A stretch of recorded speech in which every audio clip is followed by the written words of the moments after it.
제가 제목을 바꿨습니다. 지난번에 말씀드렸지요. 야곱의 귀향이라고 하는 것은 굉장히 뭐 이렇게 좁혀가지고는 이해가 되지만 성경이 말하고자 하는 것과는 조금 거리가 있어요. 그래서 이왕이면 성경이 정말로 우리에게 가르쳐주고자 하는 중심 포인트를 우리가 알고 그것들을 하는 게 좋겠다 싶어서 베델 언약으로 바꾸어줬습니다. 야곱이란 족장이라는 사람을 하나님께서 뱃속에 있을 때 선택하시고,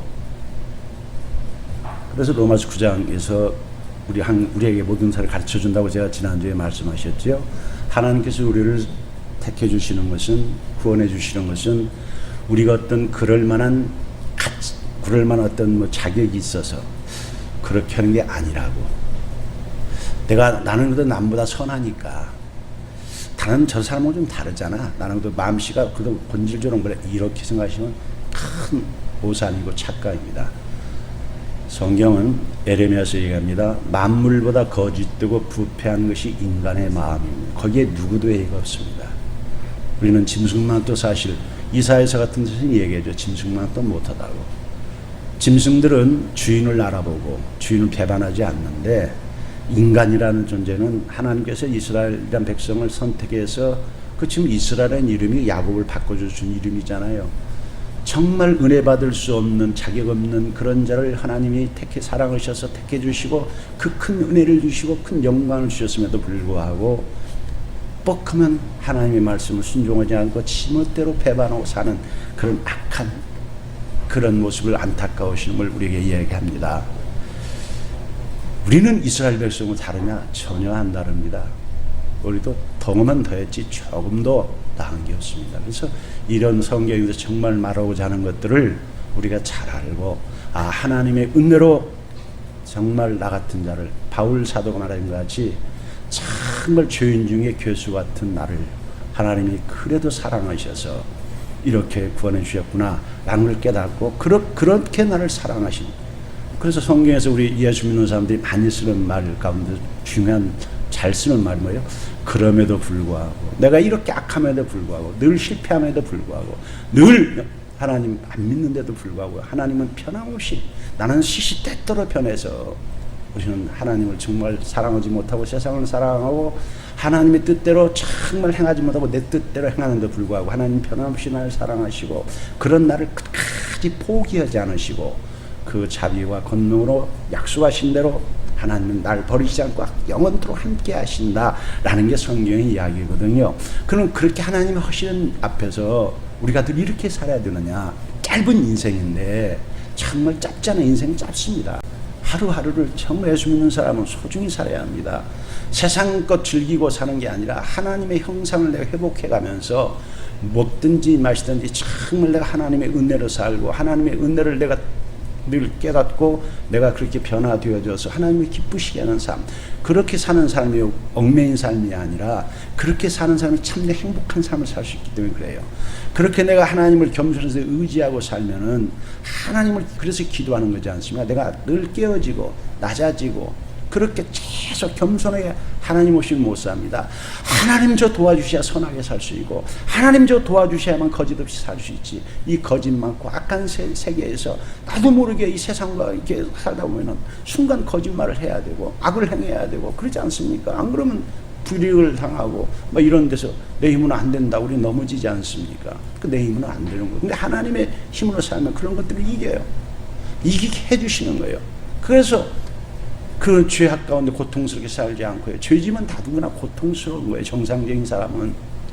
죄는 죽어서만 벌 받는 게 아니라 이 땅에서 죄를 지면 그 죄의 대가가 있고요. 의를 행하면 의의 대가가 있다고 성경 그렇게 얘기하는 거예요.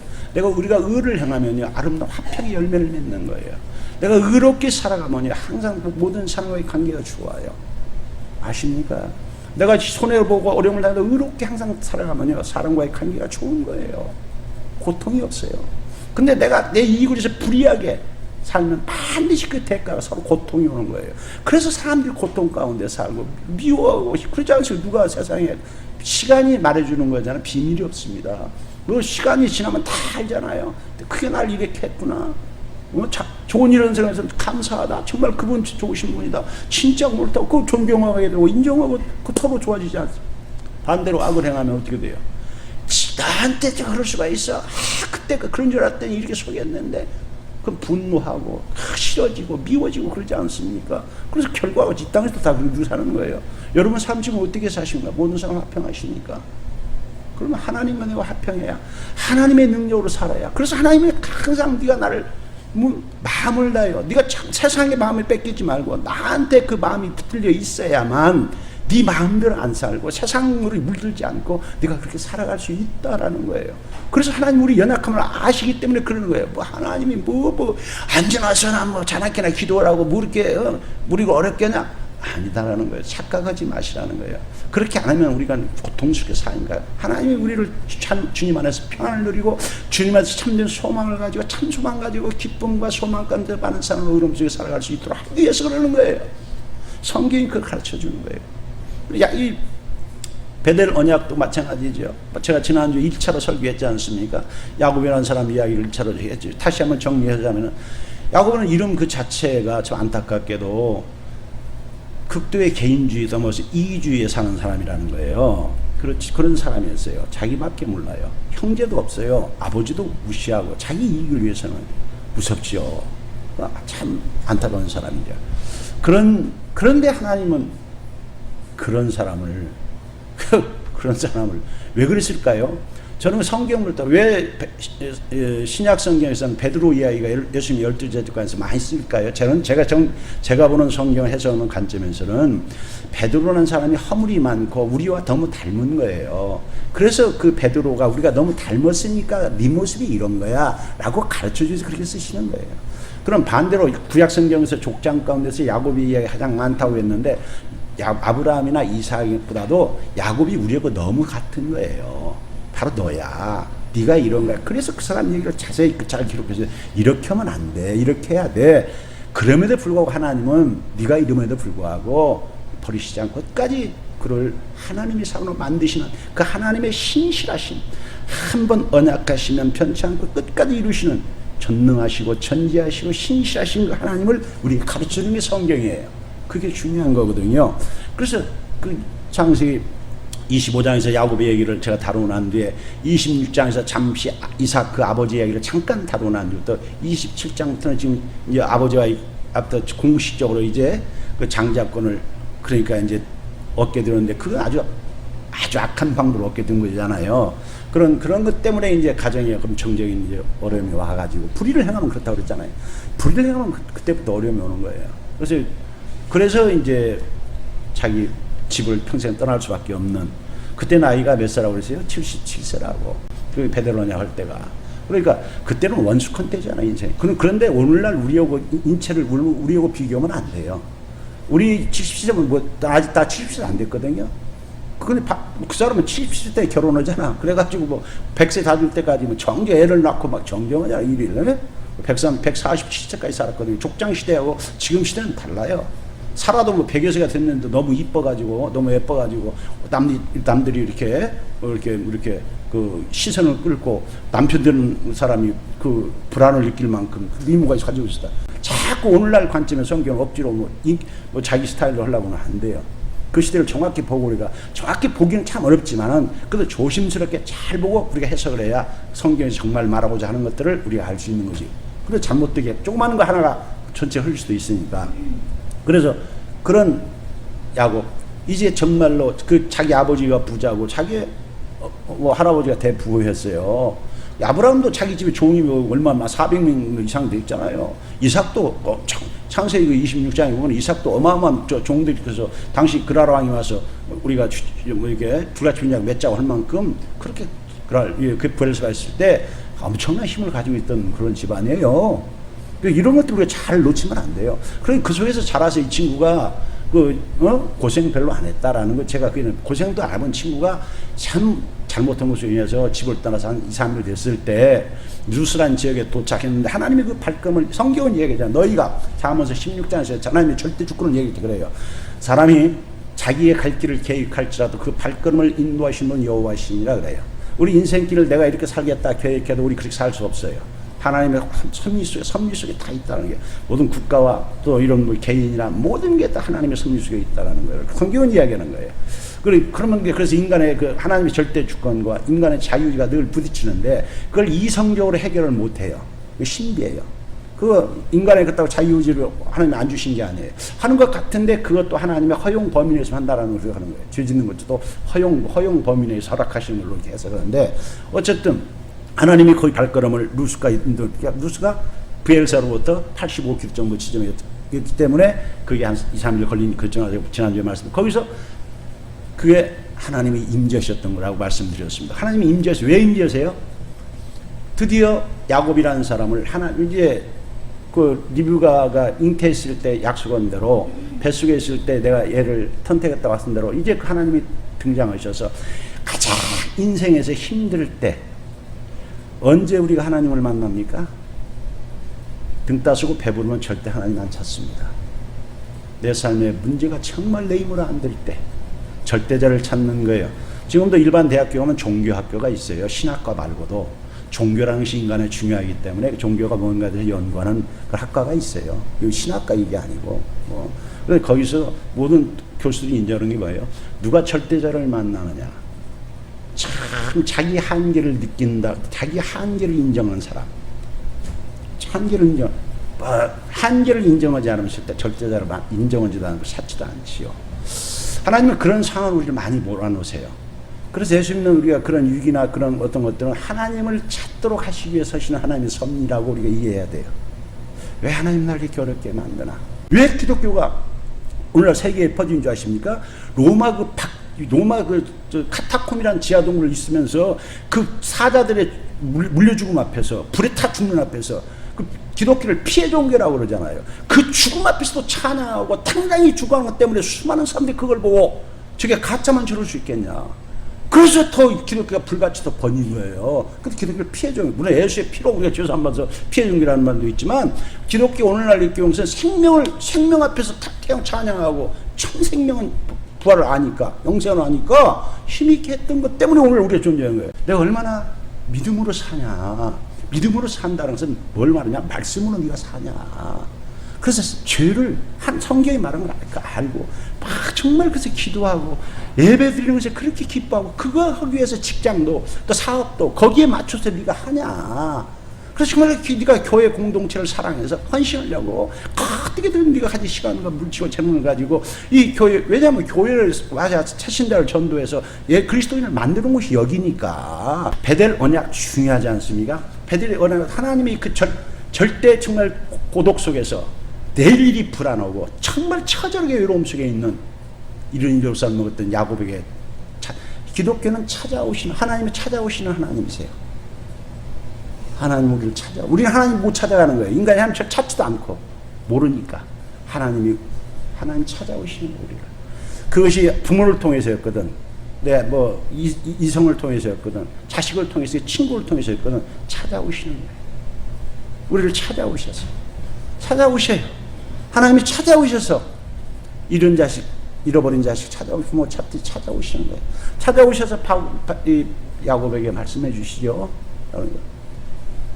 야곱아, 나다. 네가 너희 할아버지한테 열심히 들었던, 너희 아버지한테 들었던, 죄송하지만 성경에는 안 써있지만 아버지한테는 별로 많이 못 배웠을 것 같아. 근데 할아버지한테 15년 동안 어릴 때 배웠던 게 결정적으로 하는 야곱이 하나님을 그렇게 복받은 것을 하나님이다라고 잘 들었을 것 같아. 너희 아브라함이 잘 들었던 나다. 라고 하나님이. 그래서 하나님의 약속은 뭐야?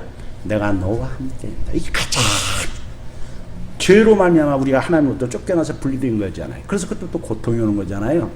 죄를 예수님이 사해 주시고 뭐예요? 하해시키셔서 하나님과 함께 있게 해주신 거예요. 하나님의 자녀 되게 해주시고 그 하나님의 나를 죄로 잘랐던 것을 걷어가시고 함께 있어 주시는 그걸 교제가 회복된 거라고요.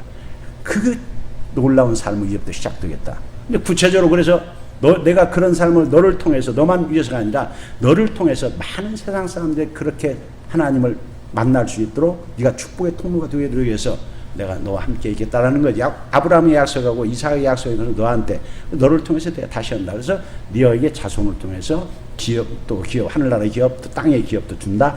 내가 어디를 가든지 있었잖아요. 어디를 가든지 내가 함께 있다. 그때 야곱이 어떻게 합니까? 너무 감동을 먹잖아요. 그 절망 속에서 하나님 어떤 하나님이에요? 찾아오신 하나님이고, 찾아오신 하나님 어떤 하나님이에요? 함께 하시는 하나님이에요. 함께 하시는, 영원토록 함께 하세요. 어디를 가든지. 왜 어디를 가든지 함께 하십니까? 세상 모든 것을 하나님 만드시고 하나님의 것이니까. 하나님의 영역이니까. 모든 우주, 모든 만물이 다 하나님 다스림 속에 있으니까. 그래서 그 통치 아래 있으니까 하나님을 그렇게 하시는 거죠. 함께 있는 거예요. 그리고 우리에게 이루어 주시는 거예요. 야곱에게, 그래서 야곱이 그때 서원을 하는 거잖아요. 주님, 여기 하나님 만났으니까. 그걸 내가 터닝 포인트라고 했잖아요. 야곱의 신앙이 다시 세워지는. 그래서 스스로 인격적으로 만난 하나님 앞에서 하나님 앞에 고백하는 거잖아요. 내가 이제는 하나님 이 집을, 여기 그 이름을 바꾸고 루스라는 지역을 베델로 바꿨다니. 베델은 하나님의 집이다. 여기가 하나님, 여기다 집을 짓겠습니다. 하나님 어떻게? 나의 이제 약속하신 말씀대로, 이게 우리 성신앙이어야 돼요. 약속하신 말씀대로 저와 함께 영원히 함께 하시고, 약속하신 대로 나 같은 실형이 같은 것을 통해서 주님 많은 사람들에게 주님 영광 가리지 않고 영광 나타나게 해달라고 하나님 그렇게 약속을 시킨 거잖아요. 내가 너를 통해서 그 약속을 이루어 주시옵소서. 제 능력으로 할 수 없습니다. 하나님 그렇게 하게 해주셔서 그게 우리의 힘이고, 우리 비전이, 꿈이고, 우리의 그 능력이에요. 그렇게 해야 되는 거예요. 그래서 야곱이 내가 이제 예배자로 살겠습니다 하는 거예요. 예배자로 살겠어. 하나님의 주권을 인정하겠다 해서 11조 드리겠다는 거예요. 제가 11조를 지난번에 말씀드렸죠. 뭐 30배, 100배 이런 것 때문이가 아니라 하나님의 주권을 인정하고, 이제 내가 모든 걸 내 것이라고 하지 않고 하나님 뜻대로 살겠습니다라는 거예요. 그게. 그래서 그런 서고 출발했지요. 함께 하시는 하나님이세요. 그래서 베델의 언약대로 하나님은 하시는 거예요. 그래서 야곱을 인도하셔가지고 유삼촌 나와 있었죠, 여러분? 29장 읽었죠? 29장 30장에서는 가정을 이룬 가정을 기록한 거예요. 안 읽으셨으니까 오늘 가서라도 읽어보세요. 창세기 한번 전체를 읽어보세요. 그 가정을 이루시면서 특별히 놀라운 것은 뭐냐면 야곱이 유삼촌 앞에서요, 우리 이 점도 인정을 해야 돼요. 하나님이 그렇게 인도하시고 보호하시고 함께 하시지만 인간이 해야 될 바를 우리 최선을 다하는 것이 성경의 사람들의, 하나님의 사람은 그래야 되는 거예요. 야곱의 모습을 성경은 또 기록해요. 야곱이 얼마나 성실하고 이 사람이 일을 잘하냐면은, 자기 자리에서 충실하냐면은, 야곱이 도착해가지고 이럴 때 야곱이 유삼촌 집에서 한 열흘 일했다고 그랬죠? 열흘쯤 일하니까 유삼촌이요, 감동을 먹었어요. 유삼촌이. 야, 너 이렇게 그냥 무대포로만 있으면 되겠냐? 야, 어떻게, 그리고 내가 너 이러는 거 보니까 내가 부담되게 일을 정말 열심히 잘하는데, 그렇지 않아요? 나이가 어린 나는 사람도 아니고 70대 후반 아닙니까? 근데 지금까지 늙은이가 아니라고요. 늙은 사람이 아니라고요. 한창 때라고, 그때는. 그때 족장 시대는. 근데, 작년이 말이 열심히 일하는데 내가 어떻게 그냥 있을 수 있냐? 내가 품삯을 좀 정해봐. 이렇게 제안하잖아요. 그건 무슨 말이에요? 일을 잘한다는 거예요. 인정했다는 거예요. 그러니까, 그래, 삼촌, 그러면요, 나엘 있잖아요. 저 장가가러 왔는데요. 제가 7년간 일하겠습니다. 그러면, 근데 집창금이 나엘이 7년간 자기가 이러면 그 정도 값은 든다고 높이 매긴 거지, 야곱이. 7년간 열심히 일할 테니까 해주십시오. 그렇게 일하고 7년간 했어요. 근데 그 유삼촌이 어떻게 했습니까? 나이를 줬습니까? 왜 내가 줬을까요? 안 놓치려고. 그만큼 일했다는 거예요. 보통, 얘가, 보통제가 아니잖아요. 얘를 잡으려고, 이거 이놈 놓치면 내가 안 죽었다. 이거 하나님이, 나중에 얘기를 해요. 하나님의 함께한 얘가 손댄 것마다 하나님이 함께 해서, 나중에는 야곱이 뭐라고 하는지 아십니까? 자기가 여기 우리 성경은 내 발걸음이 미치는 것마다 하나님이 함께 했다고 야곱이 그렇게 얘기하는데, 개역 성경에서는, 이건 개역 개정이라고 그러잖아요. 개역 성경, 내 공력을 따라, 공력을 따라, 내 발걸음을 따라 뭐 비슷하고 그러지만, 더 한문으로 펴자면, 내가 애쓰고 힘쓴 것만큼 그게 더 맞는 것 같아. 내 발걸음을 따라서 내가 열심히 왔다 갔다 하는 거, 이건 조금 약하고, 때로는 개역 개정이 좀 아쉬운 면이 있어요. 개역 성경이 한문적으로 하는 것도 좋아요. 내 공력을 따라 하는 말 더 와닿는 거예요. 공을 들이고 최선을 다해서 힘썼던 것만큼 하나님이 내게 복을 주셨다고 하는 거예요. 성경은 그렇게 얘기해요. 예수 믿으면 공부도 하나 남고 뭐 그렇게 안 돼 있어요. 정말로 예수 믿는 사람은 어떤 일을 하든 최선을 다해서 원망하고 힘들어. 나 제일 싫어하는 게 그런 거예요. 힘들어 뭐 이러고. 나 늘 그러잖아요. 세상에 쉬운 거 없다. 하나님의 네가 어떤 일을 하든 하나님이 너한테 일을 막 이걸 직업 소명서라 그러는 거예요. 내가 준 이 직업을 통해서 하나님이 이 은사를 통해서 하는 앉는 사람과 돈 때문에 하는 건 아니라 돈이 목적이 아니라 이 일을 통해서 내가 하나님의 사람으로서 뭐 장사하는 사람은 정직하고 진실하게 싸게 뭐 팔고 음식을 만든 사람 맛있게 만들고 뭐 이런 사람은 기쁨으로 감사함으로 죽게 하듯하라. 죽게 하듯하는 게 성경이에요. 그런 걸 하나님이 갚으신다. 에베소서 6장에서나 골로새 3장에 똑같이 얘기하는 거예요. 이게 똑같이 죽게 하듯하라. 이게 구약시대 족장들의 모습은 거의 다 그랬어요. 야곱 그랬지요. 요셉 그랬지요. 안 그래요? 다윗도 그렇고 다 그래요. 다니엘 뭐 모든 사람들이 삶의 공통점은 그런 점이었어요. 우리가 그런 점을 놓치면 안 돼요. 그래서 인간이 한 발을 써요. 내 공력을 따라. 그거 얼마나 얘가 일을 잘했으면 세상에 딸을 갖다 큰 딸을 줘놓고 그 나반이 악하긴 하지만 14년을 묶어두려고 그렇게 했습니까? 그 14년 끝나서 했으면 땅 간다고 할 때 다시 붙잡지 않습니까? 재개혁하자. 저 언제 자르냐? 자르 말라. 이 고민을 하면 되겠어요? 그만둘까봐. 내가 그만둘까봐 주인이 나를 눈치 볼 수 있는 이들은 여러분들 이러시기 바랍니다. 여러분이 오너십니까? 여러분이 오너 같으면 내 주위에 보는 분들이 감동할 만큼 하신 일이야. 최선을 다하시기 바랍니다. 이해가 되세요? 그래서 기도해야 되는 거예요. 외모가 좀 못났어도 아십니까? 성실에 인한 사람, 늘 웃고 이러는 사람은요, 누구에게나 그런 기쁨을 주고 맨을 그런 사람들이 모든 사람이 따라고 좋아하는 거예요. 네? 찬송의 사람, 감사의 사람, 늘 웃는 사람, 감사하는 그 사람은 다 기뻐하는 거예요. 적어도 그런 여러 크리스찬이라면 그런 면도 놓쳐서는 안 돼요. 우선 하나님 어떤 분이시다? 근데 우리가 믿는 하나님은요, 찾아오시는 하나님이시고 함께 하시는 하나님이시고 한 분 언약을 맺으시면 어떠신 분이요? 끝까지 변치 않고 지키시는 분이에요. 그걸 지금 성경을 풀어가는 거예요. 그래서 오늘은 그런 하나님 앞에 택함 받은 야곱이 허물이 많았을지라도 인간성 안 좋고 여러 가지 좀 있을지라도 하나 좋은 점은 뭐예요? 성실하게 최선을 자기 일을 할 수 있는 그런 좋은 점. 그건 우리에게 도전을 주는 것이고, 우리도 다시 한번 신약 성경에서도 그렇게 하라고 에베소서 6장에서나 골로새 3장에서 죽게 하라고 분명히 그렇게 가르쳐요. 그래서 그 일을 통해서 우리가 하나님의 영광을 드러낼 수 있도록 기도하시고, 그런 여러분이 주신 비전을 가지고 하나님의 영광을 나타낼 수 있도록 힘써 주시기를 예수님으로 축복합니다.